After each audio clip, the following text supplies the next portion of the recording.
Hi friends, வாங்க இன்னைக்கு எங்கள் ஊர் ஸ்டைலில் ஒரு கருவாட்டு தொக்கு பார்த்துடலாம். எண்ணெய் சூடாயிடுச்சு, கடுகு வெந்தயம் போட்டுக்கலாம். இப்போ பொரிஞ்சிருச்சு கடுகு வெந்தயமும். 2 கருவேப்பிலை போட்டுக்கலாம்.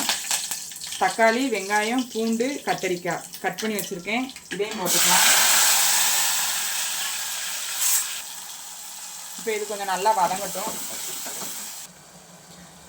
இப்போ நல்லா தக்காளி வதங்கிருச்சு. இப்போ நம்ம குழம்பு மிளகாய்த்தூள், தனி மிளகாய்த்தூள், மல்லித்தூள் இந்த 3ம் போட்டு நல்லா விரைவி விட்டுக்கலாம். இப்போ குழம்புக்கு தேவையான அளவு உப்பு போட்டுக்கலாம். அப்படியே புளி கரைசல் கரைச்சி வச்சுருக்கோம், அதையும் ஊற்றியாச்சு. தேங்காய் சின்ன வெங்காயம் அரைச்சி வச்சுருக்கோம், அதையும் ஊற்றியாச்சு. இப்போ இது நல்லா கொதி வந்ததும் கருவாடு மட்டும் போடணும், அதை எடுத்து மூடி வச்சிடலாம்.